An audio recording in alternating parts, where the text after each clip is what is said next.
Berikut adalah fakta yang biasanya itu terjadi atau hal-hal yang biasanya terjadi pada mahasiswa arsitektur selama perkuliahannya.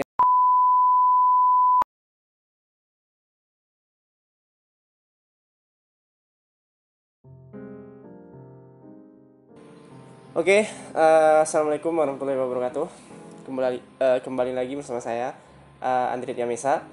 Kali ini saya akan membagikan pengalaman saya selama menjadi mahasiswa arsitektur di Aceh.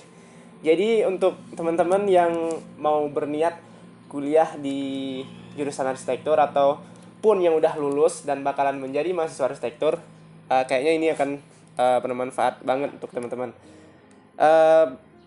Berikut adalah fakta yang biasanya itu terjadi atau hal-hal yang biasanya terjadi pada mahasiswa arsitektur selama perkuliahannya. Oke, yang pertama, kalau teman-teman mau berkuliah di jurusan seperti saya, jurusan arsitektur, teman-teman harus siap-siap untuk diserang atau diserbu oleh tugas-tugas yang banyak banget. Yang paling utama itu tentu aja tugasnya itu tugas menggambar. Dan kuliah di arsitektur bukan hanya tugas menggambar doang. Jadi lebih banyak tugas lagi seperti yang saya rasakan selama ini. Kayak tugas survei ke lapangan, tugas membuat laporan lain sebagainya.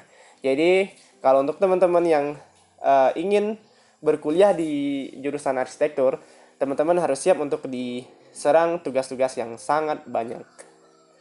Dan yang kedua, berhubungan karena tugas dari mahasiswa arsitektur itu banyak banget. Jadi teman-teman harus siap-siap untuk nggak tidur. Karena tugas arsitektur itu emang banyak banget. Tapi teman-teman nggak perlu khawatir. Itu semua dapat kita atasi dengan time management yang bagus atau manajemen waktu yang bagus.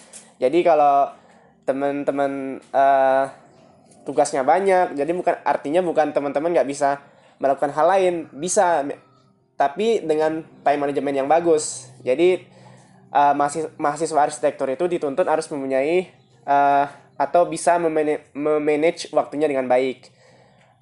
Jadi gitu. Selanjutnya, hal yang pasti atau biasanya pada umumnya itu terjadi pada mahasiswa arsitektur adalah nggak mandi pergi kuliah, teman-teman. Karena arsitektur itu jumlah tugasnya itu membuat kita sibuk banget. Jadi kita bakalan nggak mandi pergi kuliah karena kita kan diserang banyak banget tugas. Jadi deadline-nya itu kadang bahkan singkat. Jadi kita nggak bisa nggak sempat mandi untuk pergi ke kampus. Ini pengalaman saya ya. Waktu saya berkuliah di jurusan arsitektur ini, selama saya berkuliah di jurusan arsitektur ini, saya itu pernah nggak mandi pergi kuliah, bahkan nggak gosok gigi.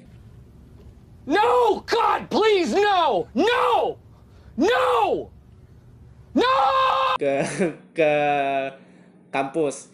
Itu ceritanya itu saya waktu itu sebelumnya itu saya ngerjain di SDA, Studio Desain Arsitektur saya. Abis itu saya ngerjain tugas struktur saya. Nah, karena ada 2 tugas nih di deadline yang sama, saya nggak sempat mandi, bahkan gosok gigi pun saya nggak sempat untuk pergi ke kampus. Akhirnya ya teman-teman tahu bagaimana aromanya nantinya kalau kita nggak mandi bahkan nggak gosok gigi. Jadi saya tetap selama di kampus itu saya tetap diem gitu, karena kita kan nggak bisa ngomong. Maksudnya kalau kita ngomong kita bakalan menyakiti orang lain dengan bau yang kita timbulkan, teman-teman. Jadi begitu. Tapi abis itu nih, setelah jam 1 ke jam yang kedua saya tetap mandi. Saya pulang ke kontrakan saya mandi di kontrakan saya. Hey, that's pretty good. Dan selanjutnya, kalau mau menjadi mahasiswa arsitektur itu, teman-teman harus siap untuk keluar masuk rumah sakit, teman-teman. Jadi dikarenakan kita itu sibuk banget, nggak tidur-tidur, artinya kan kita waktu istirahatnya itu kan terambil nih sama tugas-tugas untuk ngerjain tugas. Jadi kita istirahatnya itu akan sangat minim. Nah, jadi itu yang bakalan membuat sistem imun kita itu berkurang. Kita akan mudah diserang penyakit. Pada umumnya itu penyakit tipes. Nah, kalau untuk teman-teman di arsitektur Unimal 18 saya itu rata-rata 90%-nya lah, 90%-nya itu udah pernah masuk rumah sakit atau keluar masuk rumah sakit. Dikarenakan tugas-tugas yang begitu banyak, nggak sempat istirahat, jadi terpaksa deh masuk rumah sakit, ngabisin duit. Nah, gitu. Dan tapi nggak apa-apa teman-teman.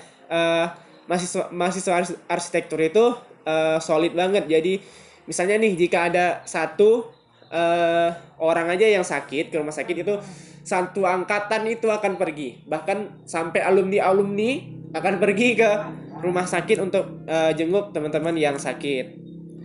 Selanjutnya itu menjadi mahasiswa arsitektur itu harus siap-siap untuk isi dompetnya itu menciut teman-teman, alias bokek. Jadi mahasiswa arsitektur ini dituntut untuk menjadi sultan walaupun dompet kita pas-pasan.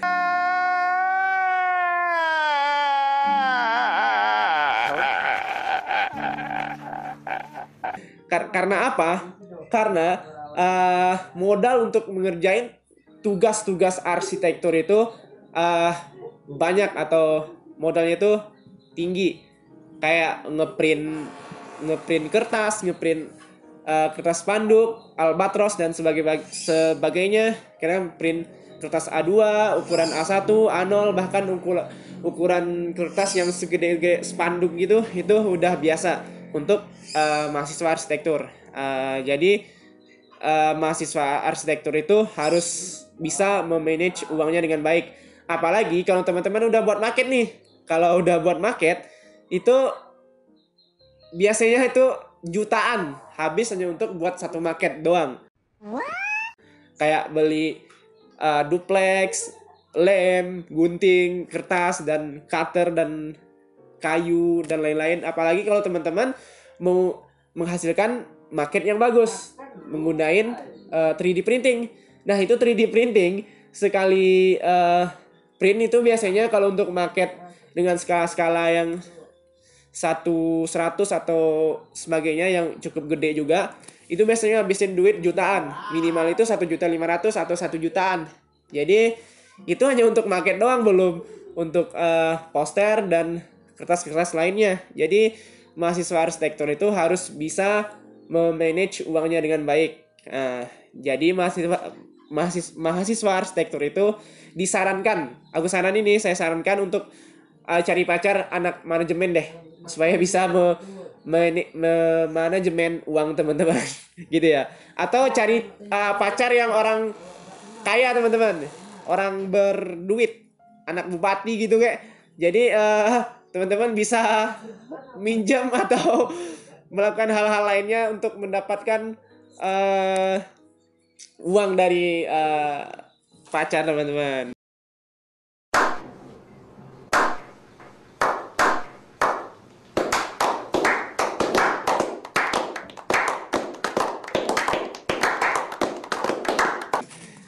Tapi di balik susahnya menjadi mahasiswa arsitektur, atau di balik hal-hal yang tadi, teman-teman gak usah takut untuk masuk kuliah arsitektur.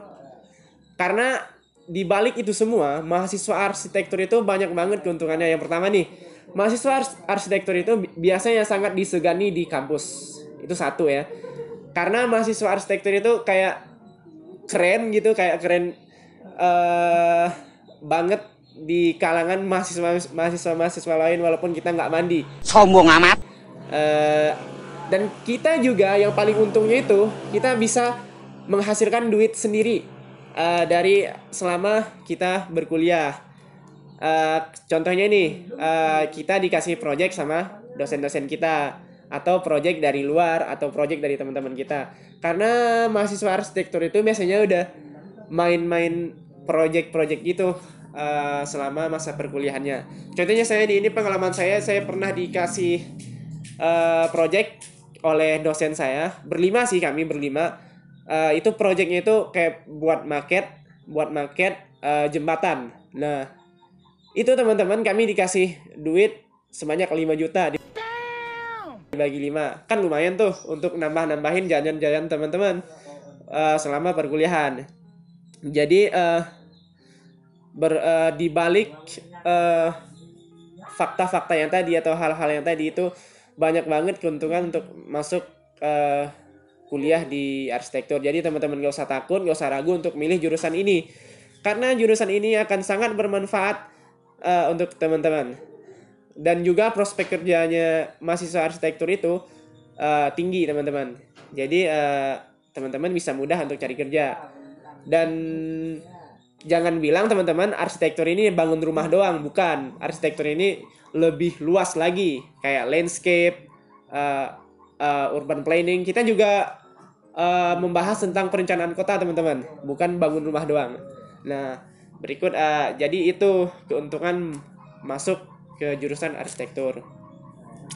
Oke, mungkin segitu ya hal yang bisa saya sharing ke teman-teman sebagai mahasiswa arsitektur nih. Saya sharing ke teman-teman untuk teman-teman yang ingin masuk atau udah lulus di jurusan arsitektur dan bakalan menjadi mahasiswa arsitektur.